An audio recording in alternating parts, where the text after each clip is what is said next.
ฉันก็บ่ถือลูกว่ามีสายจักสายหยังและสายไฟบ่ฮึสายหยังและคำว่าสาย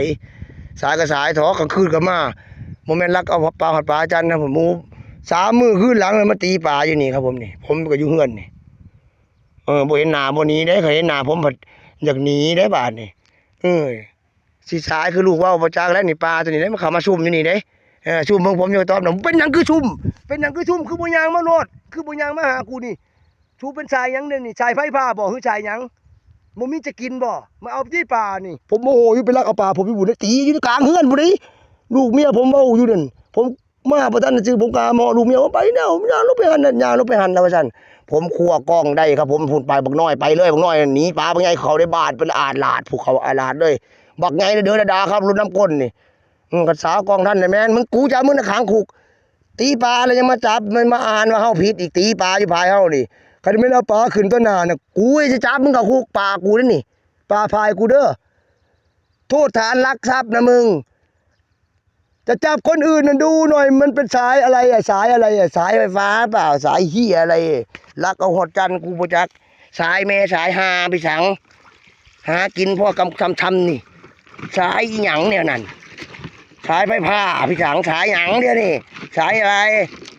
ทันละมึงสายไม่สายมึงสายเกินไปดิสายเกินไปนะครับน้ำท่านสายเกินไปแล้วกับผมน้ำท่านเนี่ยโอ้ยน้ำท่านสายเกินไปนะครับโอ้ยมันอยากโมโหตรงที่ว่าเข้ามาอย่างไอ้เวลาดำมองอยู่ใกล้ๆหาก็โจรขโมยเฮ้ยก็จะว่าเฮาผิดหมู่บ่แห่งเฮ็ดเต็กกันว่าเฮาผิดหมู่บ่สิบ่มาบ่เจ็บ่เฮาเปิดกล้องบ่แล่นหนีห้วยไผผิดไผถูกเด้นี่ห้วยจะอ้างแต่ตรวจเหี่ยวบ่เพิ่นสายใดตรวจเหี่ยวมาตรวจพร้อมกันมึงดูเดี๋ยวมาพร้อมกันโลดศาสตรานั่นปืนน้ำนั่นต้องสากออกมาบ่รู้ต่างคนต่างสากนี่ไผสิแน่กว่ากันนี่อย่าให้น้ำท่านนะน้ำท่านผมบอกนะสายยังไม่สนกูต้องขังให้ได้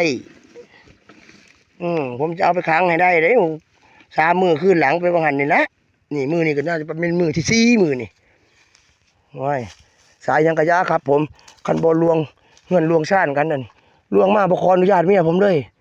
เมียผมจะใจหายใจความให้ก็ให้หยังให้บุ้มบั่มมาไหนๆนี่ผู้น้องอยู่เฮือนเห็นบ่น่ะมันอยู่กลางเฮือนไหนน่ะเฮือนกับเฮือนนั่นหลังคาซอดน่ะแม่นเฮือนผมมันหลังคาก็บ่ค่อยมีน่ะอีกด้านนึงจะขาดไปหลังคาก็ได้ทุกข์ให้มันทุกข์โลดทุกข์ปานนั้นยังจะมาร้องกับเฮาอยู่มะให้นำท่านเด้อว่าสายใดเนี่ยโลดมาหาเว้าทุกทีทุกเดนบ่ความคิดพวกมึงมีแต่ยาบ้นี่บ่มึงให้กูนำท่านเด้อนี่เบิ่งหน้าแล้วครับผมนี่บ่คนเจ้าพ่อยาบ้าหน้าตาเป็นนี่บ่โอ้ยมึงให้กูนำมึงท่านเด้อมึงคิดกับกูยังพอตายอยู่ดิที่มาลวงมาเฮือนมาชานป่านนี่บ่คิดว่ามันเป็นตำรวจบ่นะเด็กน้อยมันก็คิดเด่นพี่น้องเฮาเด็กน้อยมันก็คิดแนวว่าเจ้าเป็นตำรวจพวกนี้เฮือนน่ะพูดเห็นบ่เฮือนพี่น้องเฮาพูดเฮือนพูดพูดได้เฮือนหลังนึงน่ะพูดพี่น้องเฮาพูดแต่ว่าด้านนึงมีหลังคาดอกกระสอบอยู่แต่หลังคาบ่มีน่ะแม่โนดข้างทางนึงน่ะนี่กระต๊อบนึงนี่กระต๊อบนี่มันเข้าไปได้เห็นบ่น้องท่านน้องน้ำน่ะพี่น้องเฮานั่นน่ะน้องปลาชะโดผมน่ะชะโดล้วนๆนั่นก็ปลาอีสบปลาหยังกันหลายๆแต่ว่าชะโดเน้นเลยล่ะเอาไว้ FC มาตีครับมันเข้าไปยืนตีได้จังไดอ่ะผมจะฮู้อยู่มันเป็นสายแบบใดสายหยังถ้าผมไล่ท่านนะเฮีย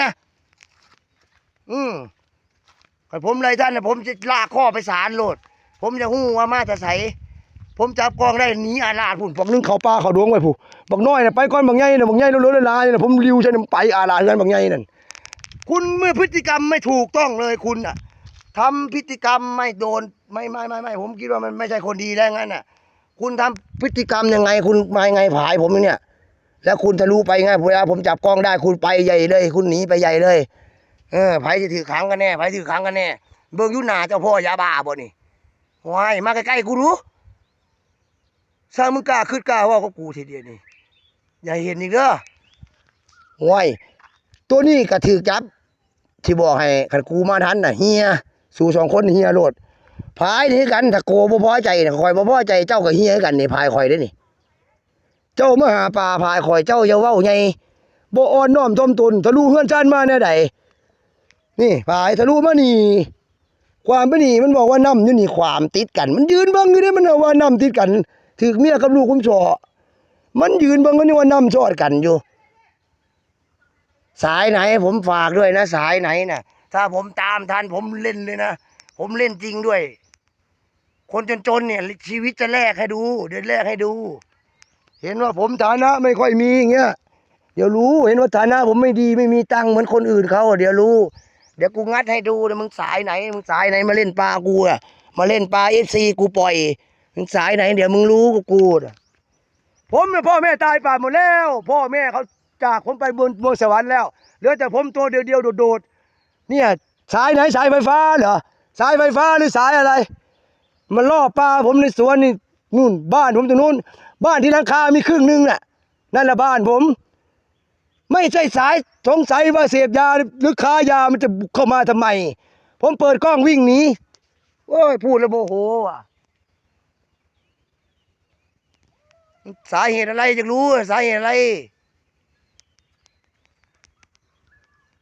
นั่นภรรยาผมก็ไม่ค่อยได้หนีเราอยู่กับตรงนี้แหละดันกับภรรยาผมประมาณ4 วันนี้แหละวันนี้แหละวันที่4นั่น4 วันนี้แหละงัดกับภรรยาผมเฉยจะอ้างแล้วมึงกับกูมาทันเลยมึงหายเลยแหละกูจะไปขังสังเต้ให้ดูดิ